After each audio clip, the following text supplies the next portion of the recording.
Hold it right there. A blonde-haired traveler and a floating fairy. We've got you, all right. Take a look around. You've... Are you mercenaries from the Corps of 30? Did you come here to arrest us? Corps of 30? We're nothing like those government lapdogs who don't even get scraps for their work. We are an elite brigade that commands the highest commission rate in all of Sumeru. We're here on the orders of a client known only as the Outcast. The Outcast? An outcast from the academia? But why wouldn't the doctor just send the Fatui after us? Still wasting time on idle chit-chat. We'll shut you up soon enough. Get them! You're up, traveler! Quietly. One with nature.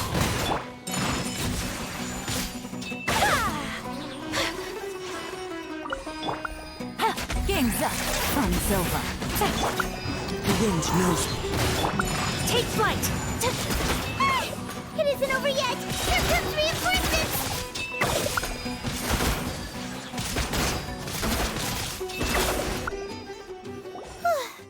That was pretty rough. Is that what elite mercenaries are like? Yeah, looks like we'll have to keep our guards up. But this doctor guy seems like a pretty tough opponent. He knew exactly where to set up an ambush. Did he predict that we would try to find Tighnari?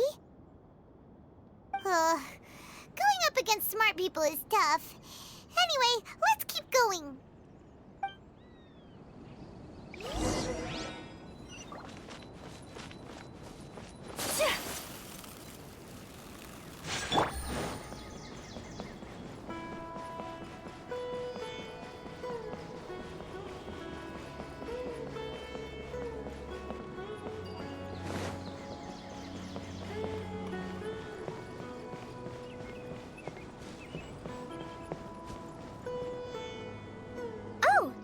Traveler and Paimon, what are you two doing back here? Kale! It's nice to see you again! Are you doing alright? To be honest, I'm not doing too well. My Elazar has been progressing at a faster rate lately. I'm finding it harder to complete more intricate tasks. As a result, Master Tighnari is taking me off the patrol schedule. He will only allow me to stay here and coordinate other people's tasks. Oh, Kale! Speaking of Tighnari, did he go off on patrol? We're here to talk to him. Oh, Master Tighnari? He just left the Avidia Forest a little while ago. He was headed to Party's DI. Huh? He left? But... isn't Tighnari always saying that he never wants to leave the Avidia Forest? He even turned down the Sage's invitation. I thought it was weird too. Master Tighnari always prioritizes his work as a forest watcher above everything. He almost never leaves his post. He left in a hurry this time though. No, I only found out that he left through a message he left behind. He also made sure to delegate all his tasks using a schedule. To leave in such a hurry? I'd guess he had something urgent to take care of. Master Tighnari originally studied in the Amorta Darshan of the Academia, and Partis DI is something like the Amorta's research base. Many rare shrubs and grasses have been planted there for research. I know that before he became a forest watcher, Master Tighnari once spent a long time conducting research at Partis DI. A research base, huh? Gotta wonder what kind of research Tighnari just decided to work on all of a sudden. Oh, we don't have a lot of time, so let's go look for him at Party's DI. Don't worry, I'm fine. I'm used to living with Elazar by now. If you run into Master Tighnari, please send him my regards. Got it. Will do. See you later, Kale!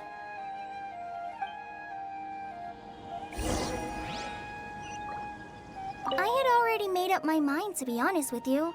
So I didn't try to hide my current condition. Don't worry about me. I'll be fine.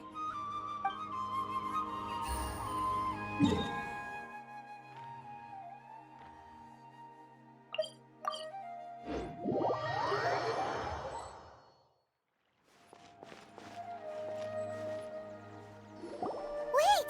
Look who it is! Thank goodness you're okay. We were so worried about you. Hey! This was supposed to be a touching reunion, but you're ruining the moment! Actually, it's very smart of the traveler to be wary of me right now. After all, the doctor has shown that his technology can apparently even control human minds. Plus, it's not like you could have known what happened after we split up and I was facing the doctor by myself. Even a pool of stagnant water after a torrential storm can occasionally pass as a patch of sky. Paimon feels like only the real Nahida could come up with such an obscure analogy. Huh?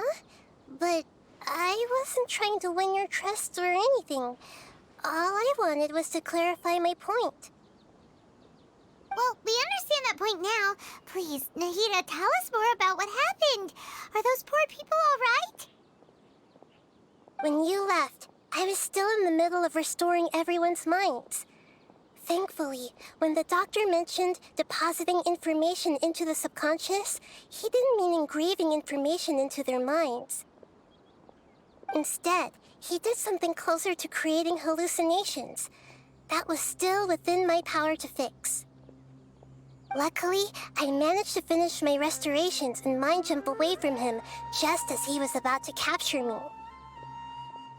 Whew. What a relief. The doctor sure pulled out some hidden cards, but good thing we had Nahida with us. I wouldn't be relieved just yet.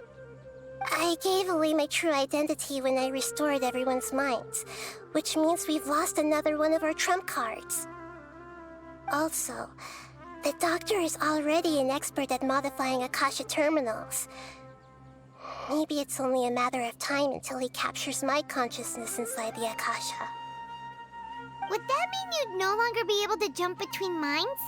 Then how do we stop him? He's still at the academia, so it's possible he already started messing with the Akasha. Ugh, it feels like he's toying with us. What a nasty piece of work. Plus, the doctor's combat ability alone is apparently enough to make him worthy of being number 2 of the Fatui. We shouldn't give up hope just yet. Let's try to find another way to attack this problem. Actually, Nahida, how did you know we were trying to get to Party's DI? Have you been waiting for us?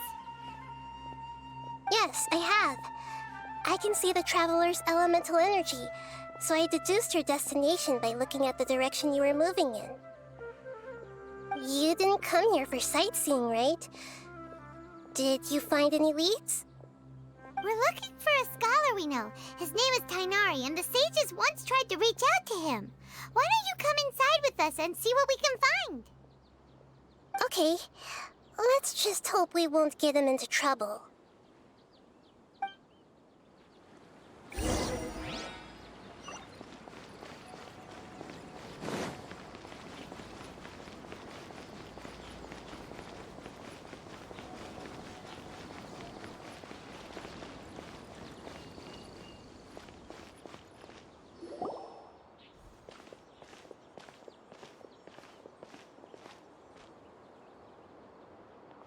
Traveler?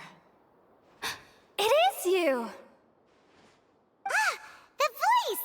It's Haypasia! Ah, what a pleasant surprise! It's so nice to see the two of you again. Who's this? She's a scholar we met in the Avidia Forest. When we last saw each other, she was still training in the... what's it called? Satyavada life?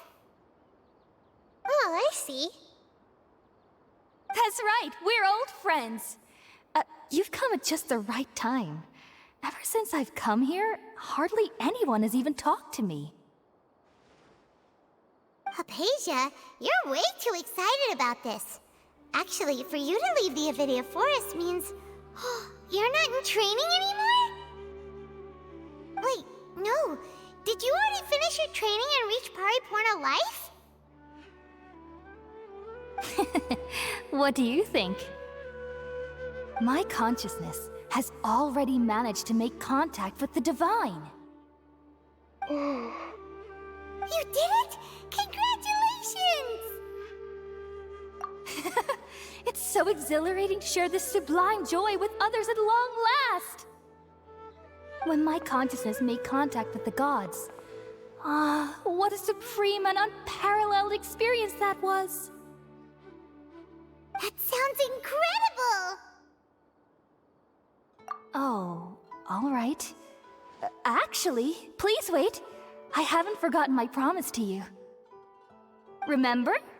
I promised to help you understand what you saw from Irminsul once I gained deeper insights. My current self has not only gained true insight, but I can even help you establish a direct connection to the consciousness of the divine. You can do that? I've never heard of anything like that, but if you want to give it a try, I'll do my best to protect your consciousness during the process. Hold on. I brought some spirit-born ale with me. This is still a crucial part of the ceremony. We're using that incense again? All right now. Hold my hand. I'll help you establish a pathway to connect your consciousness. Okay.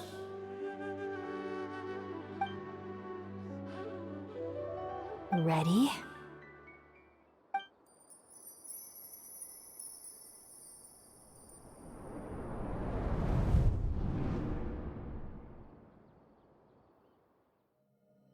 It took 3 betrayals for me to finally understand.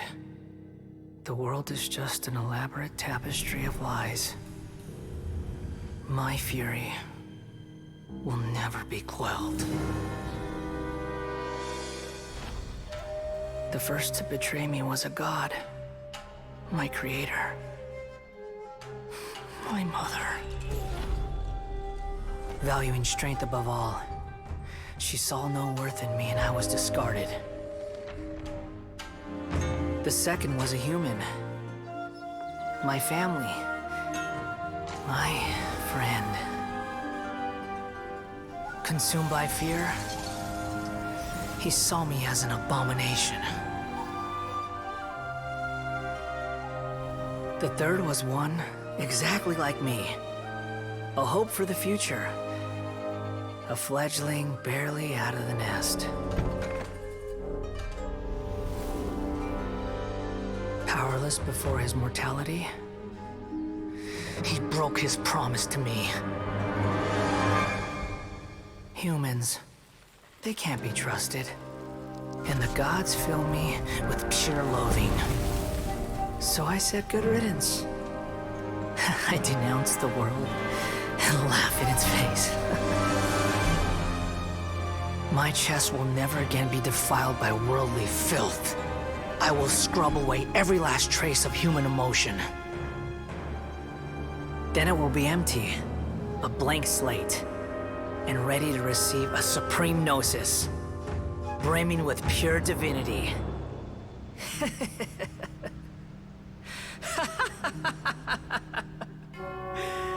There is no need to fear. The pain will be brief. Your era is coming to an end.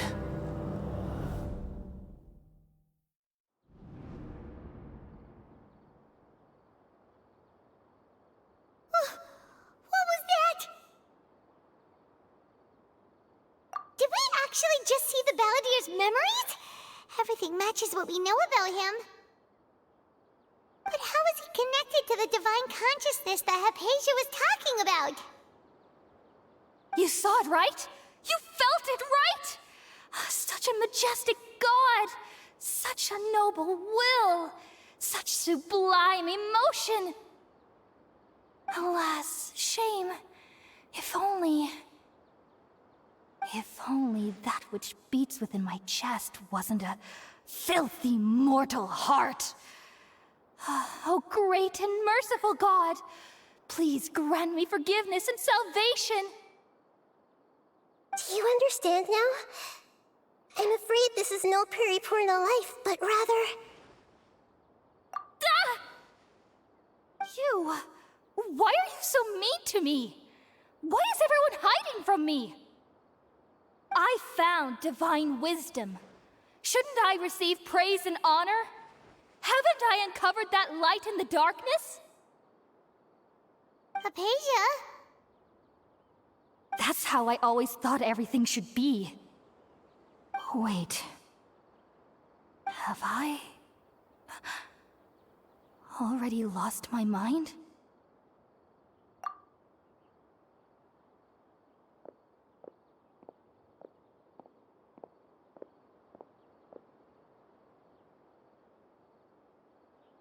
Wait, something isn't right!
Okay, we finally lost him! Are you okay, Nahida? Wait, no. Something feels different. You're back! Oh, the Traveler's back? Nahida was controlling your body for a while. It seemed like she jumped over to you as an emergency measure right before the Catherine puppet was destroyed. After that, Tighnari heard the commotion and came over. He helped us defeat the mercenaries and then he ran with us all the way here. What? You swapped places? You mean your consciousness also went into Nahida's body? Wait, then where is Nahida's consciousness? Where is she now? I never imagined that an individual's consciousness could be transferred around like this. Had I not seen it with my own eyes, I would have never believed it. I don't think this can be achieved with current human technology. Also, while we were running, the consciousness in your body told me to pass on a message. She said, "The doctor has found a way to trap my consciousness, so I can't journey with you anymore." But even in a moonless night, a shower of starlight can still drown out illusions and lies. Oh no! Nahida's trapped in the sanctuary of Sarathana for good this time. Was that message all she left for us? It's pretty vague. Oh, that makes sense. Since the doctor captured her, she won't be able to say anything without him knowing. She's being extra careful. Even in a moonless night, a shower of starlight can still drown out illusions and lies. Huh. Paimon knows the moon illusions and lies are from the alchemical divination at the Sub-Zeru's festival. Didn't Nahida use a starlight analogy before? It had something to do with Sataria.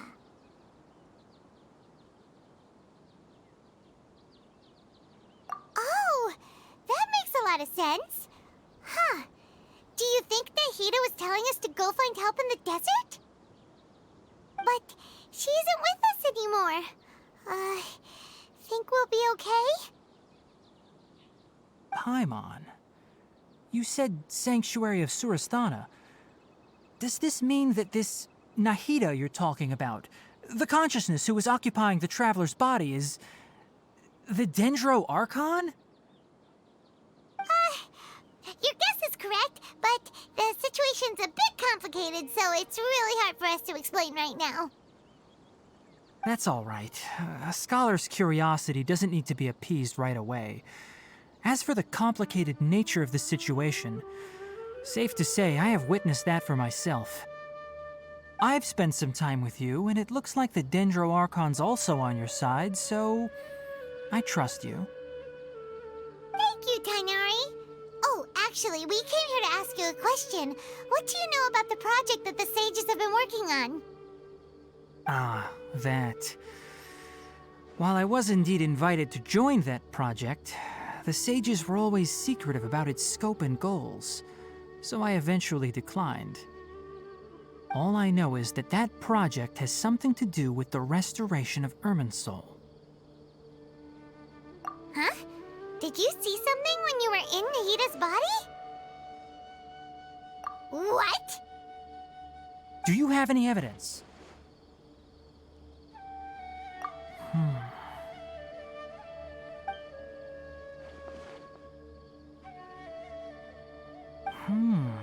So that's what happened. That explains why Hypasia's symptoms were different from those of the other scholars who went mad. It's because she made contact with the consciousness of a new god who is still in the process of being born. Tighnari, did you leave the Avidia Forest because of Hypatia? I did. I noticed Hypasia's mental anomalies, but since her symptoms were rather atypical, I secretly took her to Pardes Dii and began searching for a way to return her to her normal self. If I didn't take action, Hypatia would have already been taken by the Matra to the desert, doomed to a life of exile at Aaru village. Now that you mention it, I knew the Academia has never thought particularly highly of Lesser Lord Kusanali, but I still didn't expect them to do something as arrogant as creating a new god. Looks like I made the right decision by not accepting their invitation. The Doctor and the Balladeer. We have 2 Fatui Harbingers in Sumeru. Sounds like we're in for a bad time. From your description, I don't think they've completed their project. There may still be room for us to intervene. But then, what is the connection between creating a new god and restoring Irminsul? Yeah, it feels like we're still nowhere close to figuring out the sage's goals. Right, we've pretty much gone over everything we need to know, so we should head out. How about you, Tighnari? What are you going to do? I'll stay here for now. I still want to try a few more things to help Hypatia. If you're planning to go into the desert, start by heading for Caravan Ribat. That'll be your fastest route.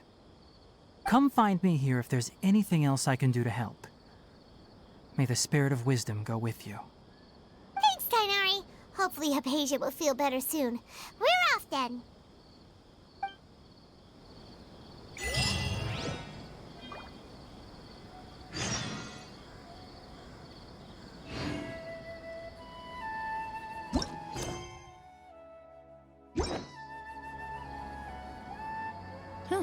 Good roll. All right, maybe I'll take one more day off.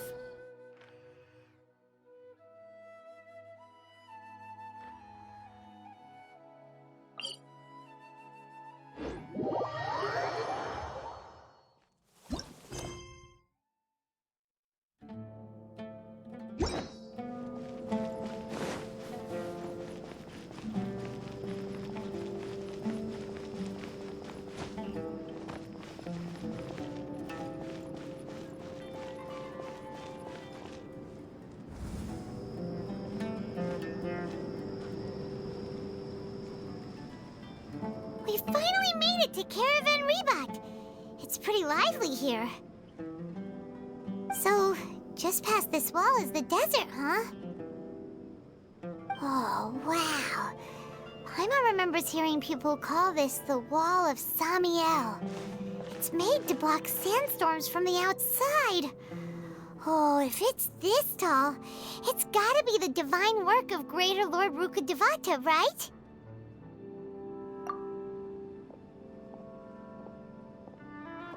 Enough gawking. Come on, follow me. Huh? Over here. Oh, Haytham went that way! Let's hurry up and follow him. Wonder what he's up to.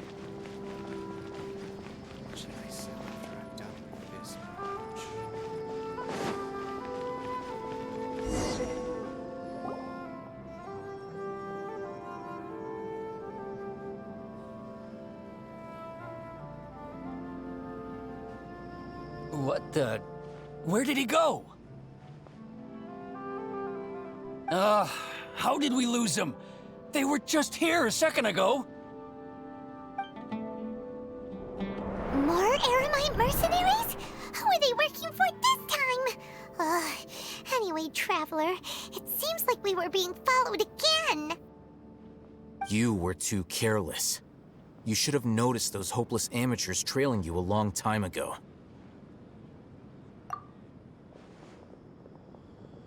There's no need to thank me. I've never cared to keep track of personal favors. All I did was correct a mistake I happened to come across. It's a habit I developed at the academia. You really gave Paimon a scare, Al-Haytham. We never thought we'd run into you here. Last time we met at Port Ormos, didn't you say you were going back to the academia? Wait, don't tell Paimon that you're here to take us back on their orders! Oh, so you've already landed yourselves on the academia's hit list. I can't say that I didn't expect it. However, had I wished to turn you over to the academia, don't you think you'd already be the Eremites' honored guests by now? Oh, right. You do have a point. I have no interest in running errands for that project. As a scholar, I've always belonged to the camp that promotes researcher autonomy. And these days, you're more fascinating than anything the sages can offer. Not quite. To tell you the truth, I'm still investigating the Divine Knowledge Capsule. Unfortunately, I've run into some difficulties. Everyone says the capsule originated in the desert and was eventually moved to Port Ormos. If I am to get to the bottom of this, I must understand how the capsule first came to be. Which brings me back to you and why you're so interesting. The leader of Ain al-Ahmar used the Divine Knowledge Capsule right in front of you, and upon seeing him, your expression became perplexed, and you were lost in thought for quite some time. To have that kind of reaction, I think you must have realized something. Are you interested at all in sharing what you've been hiding from me? Al-Haytham, you really have a ridiculous eye for detail. What kind of person even notices or remembers stuff like that? So that's your answer. Well, I do work for the academia after all. So considering that, it is indeed wise to keep your cards close to your chest. But that does prove you do have some undisclosed information about the Divine Knowledge Capsule. Am I right? No matter. Rather than simply learning the answers from you, I'd still prefer to investigate on my own. Speaking of, you two are also headed to the desert? That's right! We have the same plan as you! But we don't really have any concrete goals at the moment. Then I'd suggest starting with Aaru Village. It's the largest settlement in the desert, so it'll probably have more resources and intel than anywhere else. Well, would you like to head there together? It's always better to travel with someone you know. Let's go!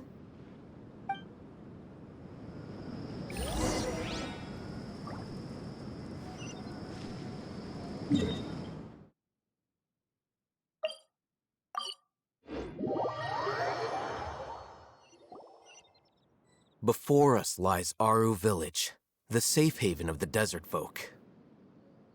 Whoa, this landscape is really something else.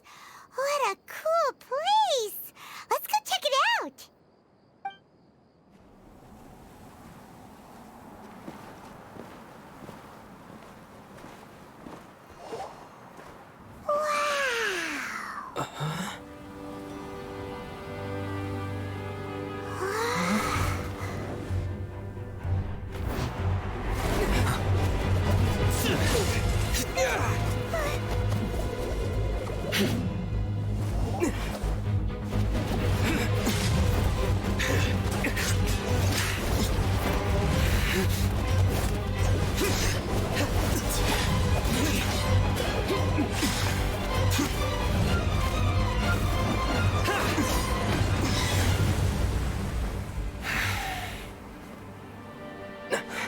Cyno.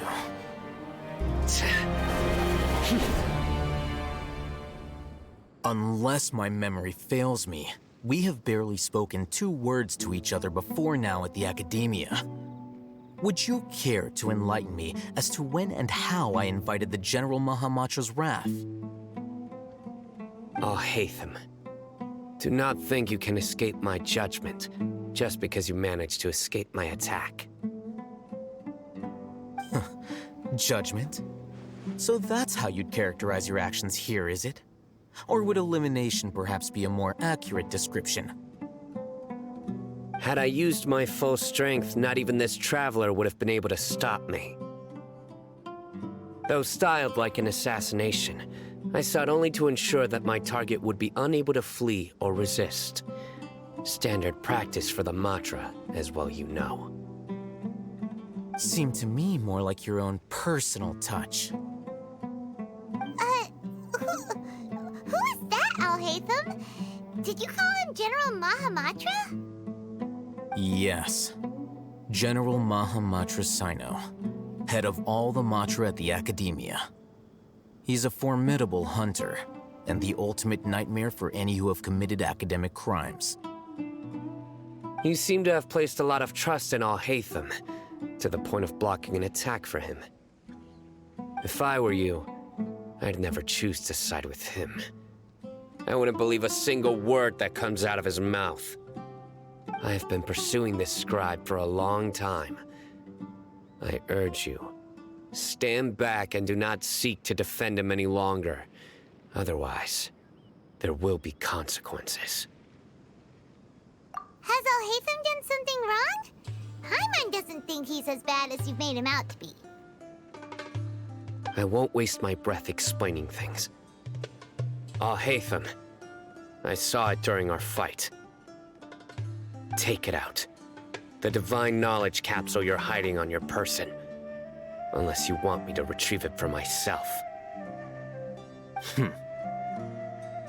Very perceptive of you. Nothing escapes a Matra's senses.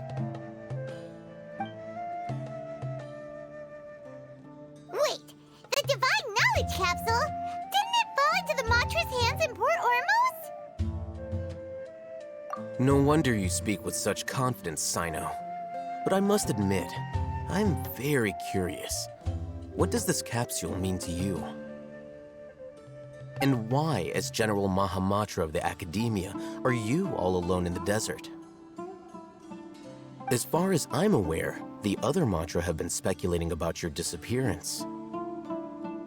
Have you been given a mission that's, let's say, morally dubious? If I was the real target of your mission, what was stopping you from simply using your authority and resources to judge me within the walls of the Academia?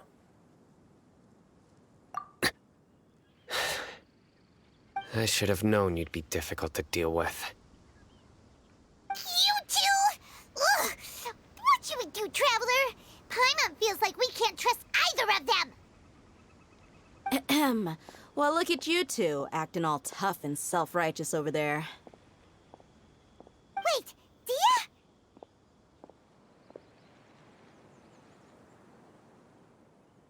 Great! Finally, someone that we can trust! You gotta help us out here, otherwise these two are gonna start fighting again! Yeah, sure looks that way. Two giants from the academia duking it out once and for all. Not something you get to see every day, that's for sure. Listen, I know you academic types love to fill up your big brains with self-righteous morality and lord your empty rules and virtues over each other. But how dare you bring your petty disputes into the safe haven of Aaru village? It seems like someone's gonna have to beat some sense into your thick skulls until you finally learn to respect these grounds.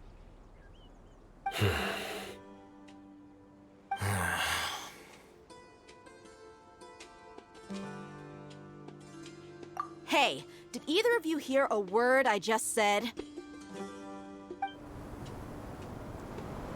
Whoa, what's going on? The wind's so strong! Is this a sandstorm? Paimon's gonna get blown away! Another sandstorm? What's up with these recently? Hey! All of you, over here, quickly! We have to take cover! Someone's calling for us! Oh, this wind is too strong! Let's get over there! That sounded like Candace.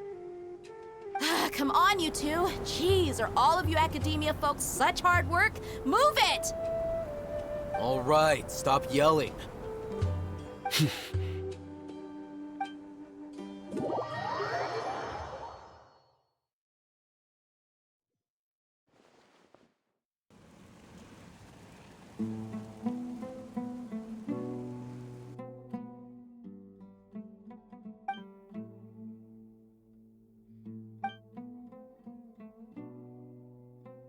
Well, this is pretty awkward. Hey, wanna play sardines with three people who wanna tear each other limb from limb? Sure, why not? Sounds fun. The air is so thick and heavy. Paimon can hardly keep floating anymore. My sincere apologies, everyone. This is the home of our village chief. I will have to ask you to make do with this small room until the sandstorm dies down. Please, let me introduce myself. I am Candace, protector of Aaru village.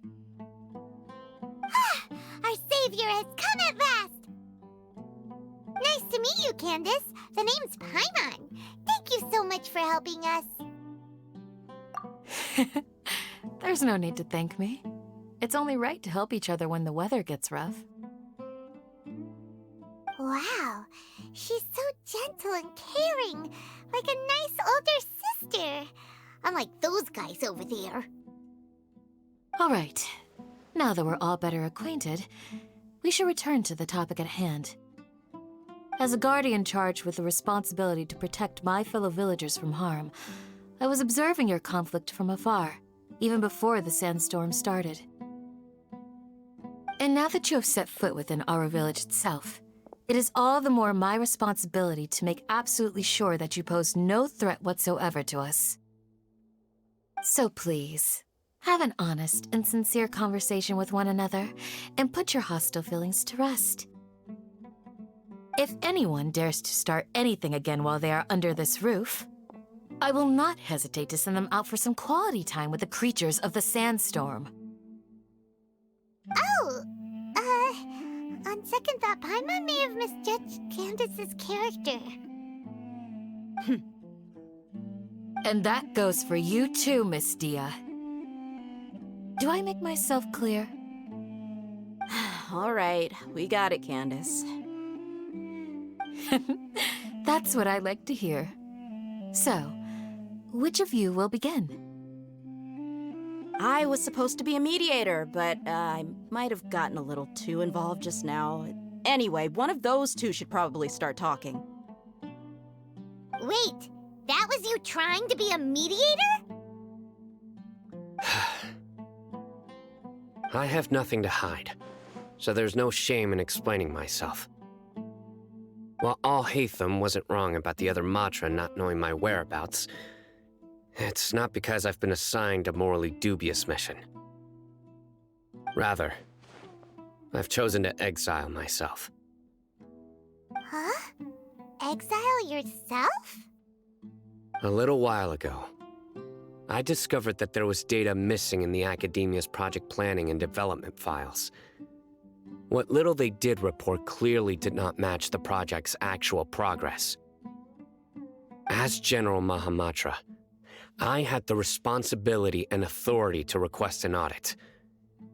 However, to my surprise, the person responsible for the erroneous data was none other than Grand Sage Azar himself. I tried to investigate the issue myself before submitting a formal audit request, but I soon found that all leads and potential pieces of incriminating evidence were carefully concealed from me. I began to realize that they were cautious of me from the very beginning. Unsurprisingly, the Grand Sage rejected my audit request as soon as the submission reached his desk. He even said to me, "The power of the General Mahamatra is granted by the sages. You have no right to judge us." So they really are up to no good. I realized then that to the Grand Sage, the Matra are nothing more than tools for the sages to assert and maintain their control over knowledge. The vows that we took, the principles that we strive to uphold, they are meaningless to the academia of today.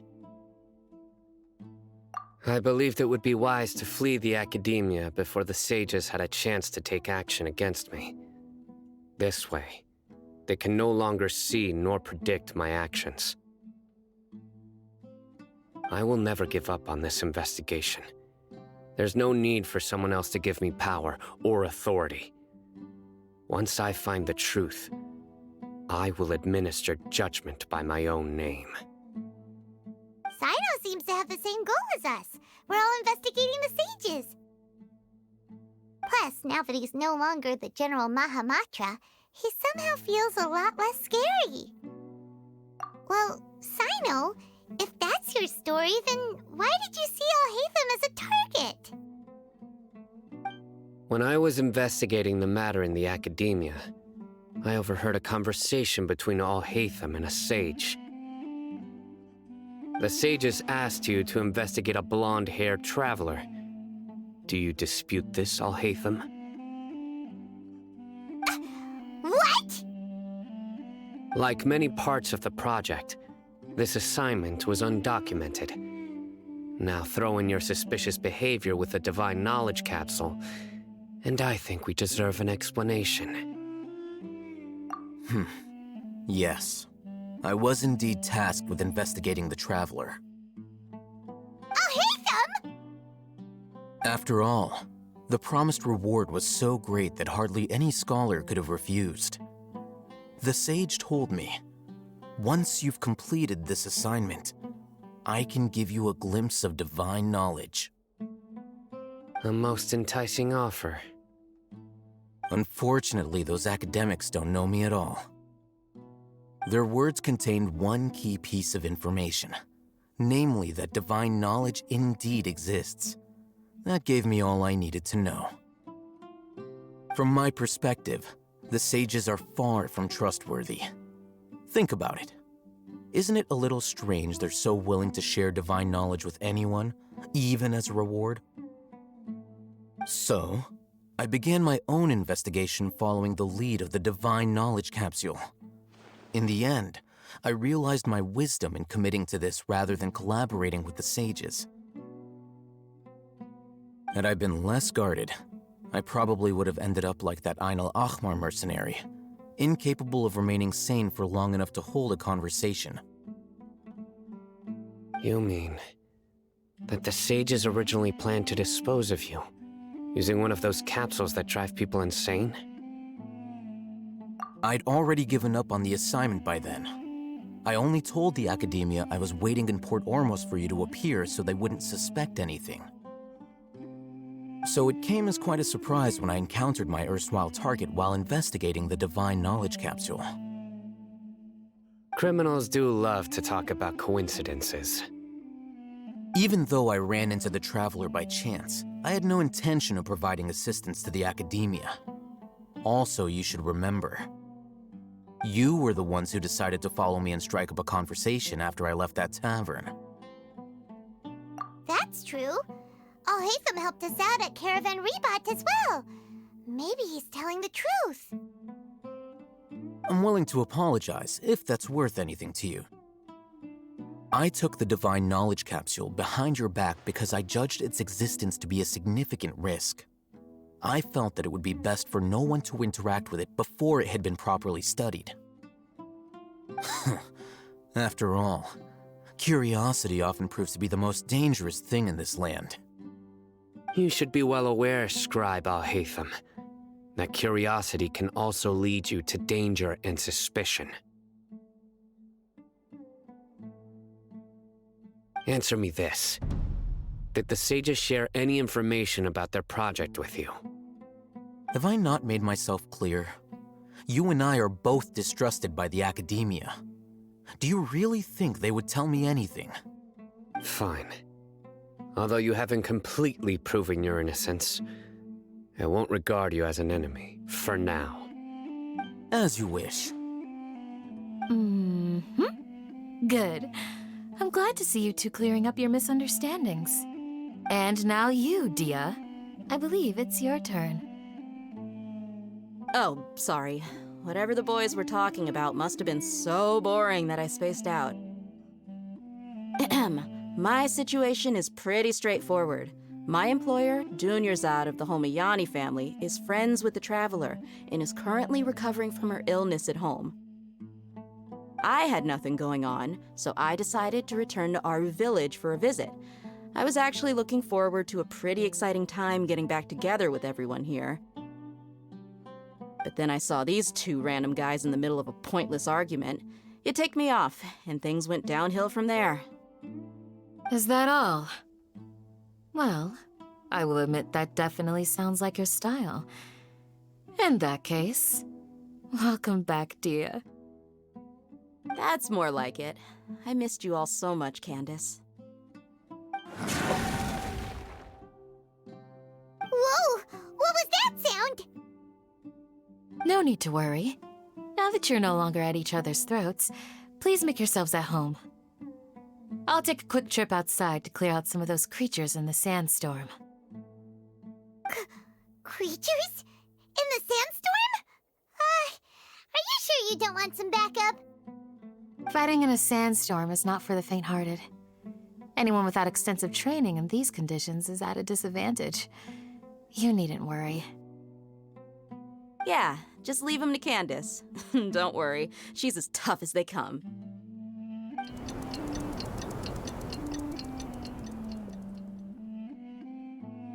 The wind's died down.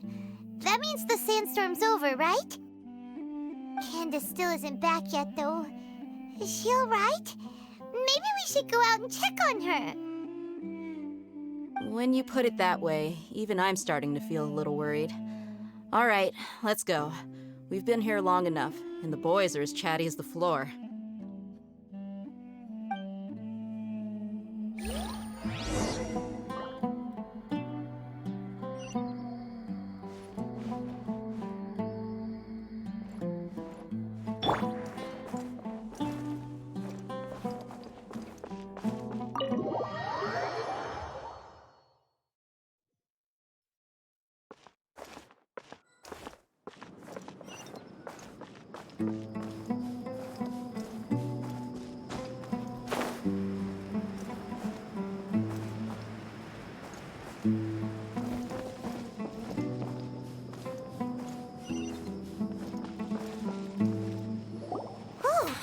Candace, you're still fighting?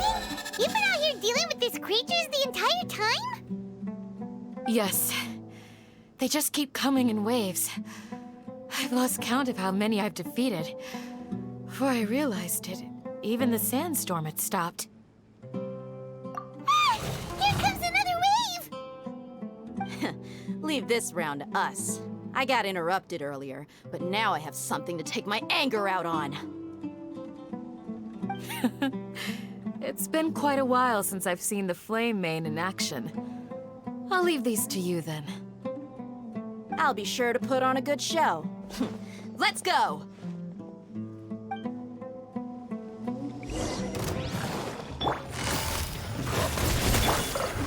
with nature. Whirling snow!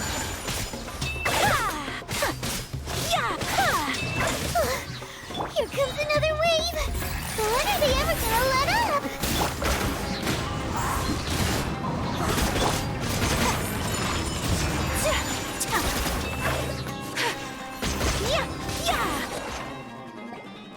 The creature stopped appearing. Was that the last of them? What we fought just now was probably the aftermath of the sandstorm. So we should be safe for the time being. Well fought, everyone. No injuries, I hope. Huh? Who are you? Ah, my apologies. I haven't had a chance to greet you yet. I had my hands full taking care of the village's elderly and children. I am the chief of Aaru village. Everyone usually calls me Uncle Anpu. Sir, I am also originally from the desert, but I have not been back for some time now. May I ask if such sandstorms are common? I can't say they've always been common, but recently the storms have become increasingly severe and frequent. Besides sandstorms, we also occasionally get earthquakes. According to an investigator who stayed in the village a while ago, these unusual natural phenomena are related to the withering of Irminsul. Another effect of Irminsul's withering. So, Irminsul's withering causes withering zones in the forest, and sandstorms and earthquakes here in the desert? Everything in the natural world is inextricably connected to Irminsul. These regional symptoms can indeed be a reflection of Irminsul's present state. Everyone in Aaru village needs to take good care of themselves. Speaking of which, why haven't I seen a single village keeper since I got here? Village keeper? Who are they? Village guards like Candace? Does your curiosity know no bounds? Village Keeper is how Aaru village refers to mad scholars exiled here by the academia. Most of them are scholars who lost their sanity after a period of training in the Avidia forest. The academia believes that their crazed mutterings may have a negative effect on the psyches of other scholars. So, they're forcibly exiled to the desert. Though if you ask me, it's all a boatload of nonsense. Alas, that's exactly what we've been trying to investigate. One by one, the village keepers have been mysteriously disappearing without a trace. But no one in the village has ever seen them leave. If you're planning to stay around the village for the next few days, I'd appreciate it if you could keep an eye out for them. I've had encounters with those people in the past. I'll see what I can do to help. The Matra are the ones responsible for their exile. Now that you're no longer with them, are you trying to alleviate your guilt and atone for your past sins? I'm fascinated by how you think. Mock me if you will, but if you are guilty, I will eliminate you, regardless of my position or identity. Oh, you're the former General Mahamatra. You must be an expert in these kinds of investigations. Thank you for your help. Is it because you're reminded of Haypasia? Oh, these poor scholars. First they lose their sanity, now this! We need to help get them back home, safe and sound. But, is it really a good idea to tag along with Cyno? You seem like you really don't trust him. I'll be grateful for the assistance. No doubt you will do a better job than some of my former subordinates. Let's start by finding a spot to share what we know so far.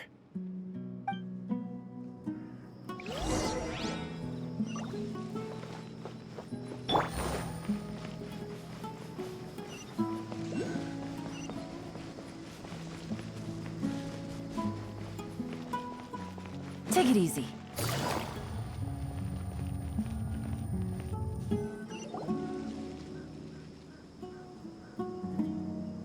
Although I've sent myself into exile, I'm still doing essentially the same things as before. Do you still have any questions for me before we start our investigation?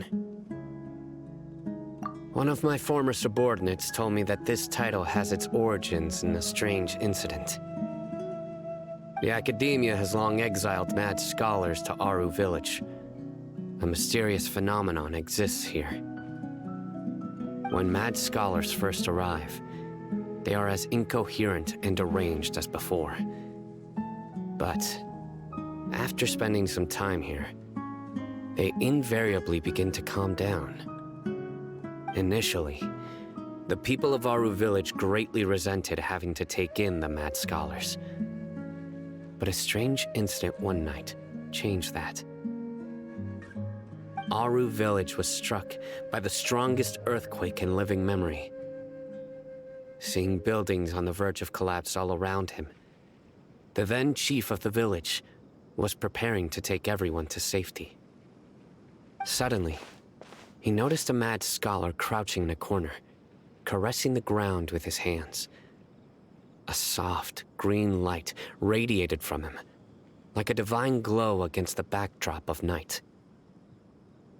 Despite the powerful tremors that ripped through the ground that night, all the houses remained upright, almost as if they had grown roots reaching deep into the ground. In the end, not a single building collapsed, and no one was hurt.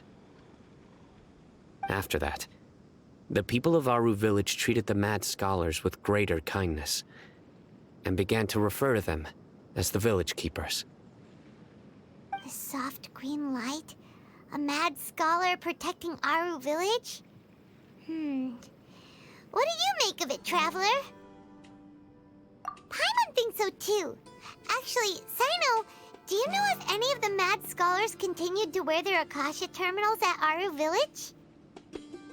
In theory, they would continue wearing them so the Academia could still monitor their activities. With that said, the main Akasha system would no longer have any interaction with them. Oh, no wonder! Everything makes sense then! Add in the fact that they calmed down, it was probably Nahida who calmed them. If you are able to draw a conclusion from this one story alone, then it appears you possess much more information than I do. So, what do you make of the story? Really? Lesser Lord Kusanali. What? You don't believe us? Lesser Lord Kusanali was definitely using the Akasha to give her power to the mad scholars! No, it's not so much that I don't believe you. I'm just struck by your reasoning. Lesser Lord Kusanali, the current Dendro Archon, is she really active in Sumeru? The Academia has always placed far greater importance on the late Greater Lord Rukkhadevata. They've more or less ignored Lesser Lord Kusanali, and I've never had any reason to doubt their views. In addition, I've never heard any stories about Lesser Lord Kusanali and her deeds. To me, she might as well have been a god that never existed. No way! Nahida definitely exists! She's a... how should Paimon put it? She's a good Archon who's kind and wise, even if she says weird stuff sometimes. I've spent many years interrogating criminals, so I can easily tell when someone is lying. Good! Then you should know that we're telling the truth! That look in your eyes. I've never seen that from a liar. You two really must have met Lesser Lord Kusanali. How can this be? To think, our Archon has been amongst us this entire time. Alright, now it's our turn to put our skills to good use for this investigation. But easier said than done, especially since we don't have any leads. Maybe we can start by knocking on some doors. Excuse me, are you here to help me find my grandpa? Huh? Who are you? By the sounds of it, a resident of this village. My name is Isak. You'll help me find my grandpa, right? Is your grandpa a mad scholar? Hey, don't say that. Grandpa is just Grandpa. Why do you have to call him that? It's not like he's a bad person or anything. The person you're referring to is not a local, yet you are. Why do you call him Grandpa? Grandpa is just Grandpa. He's my family. I heard everything you said to the village chief. Please, you gotta take me with you. I want to find my grandpa. I swear I'll help. I won't be a nuisance. Ah, so you're the one who was eavesdropping on us around the village chief's house. I was planning to go out and take care of whoever it was, but I had a vague feeling that they didn't harbor any ill intent. Whoa. Haytham wasn't kidding about Matra having sharp senses. Cyno, he's just a kid. All he wants is to find his grandpa. Let's find a way to help him. Sorry. I was only listening in because I wanted to know where Grandpa went. Honest. If you don't believe me, you can ask Miss Candace. All right. But first, let's confirm the facts with Candace.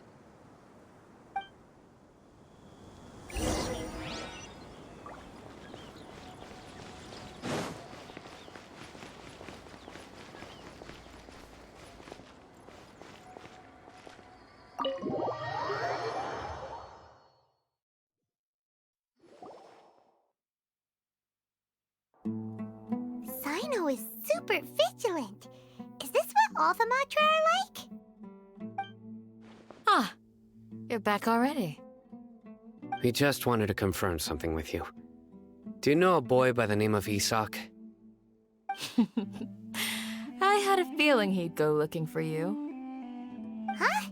You knew this would happen? Yes. Although he tried his best to stay hidden, I still noticed him eavesdropping outside the window. He really wants to get his grandfather back. Isak's parents were both Aramite mercenaries who rarely returned to the village after finding employment in the city.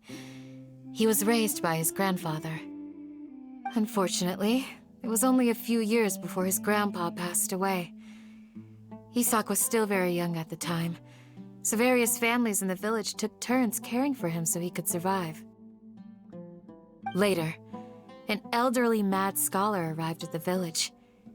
Isak thought the scholar bore a striking resemblance to his grandfather, and thus often spied on the man. However, the scholar was unkempt in appearance and incoherent in speech. Although Isak referred to the man as his grandpa, he was afraid and didn't dare to approach him. One summer night, the oft mumbling and bumbling grandpa suddenly calmed down and seemed to become more lucid. He even noticed Isak hiding in the distance. So Grandpa walked up to Isak and patted him on the head. He even took Isak to the entrance of the village, where he patiently taught the boy the names of the stars and accompanied Isak until he fell asleep. The next morning, Isak woke up and wanted to go find his grandpa again, only to realize his grandpa no longer recognized him. However, even so, Grandpa retained his calm expression. It's said that those who saw the scholar claimed he no longer appeared to be crazy, but appeared to be living in his own world, almost as if he were sleepwalking. Isak was thrilled that his grandpa was able to find peace and would follow him all the time, asking him things like, "Grandpa, want me to take you somewhere fun?" or, "Grandpa, could you tell me stories about the stars again?" All this somehow just makes Paimon feel really sad. It seems like they both deserve so much better. Perhaps. Nearly everyone who lives in the desert has some form of hardship or regret. But even so, we must still continue on with our lives. It's also my reason for fighting.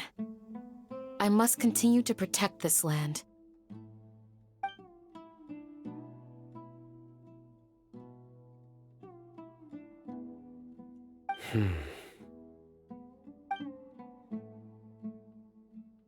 Maybe the people have always had a considerate god watching over them.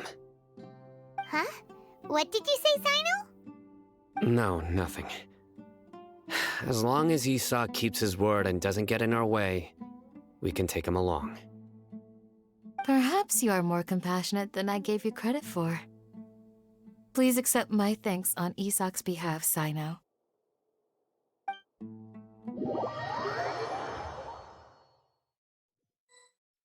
Hey, Isak!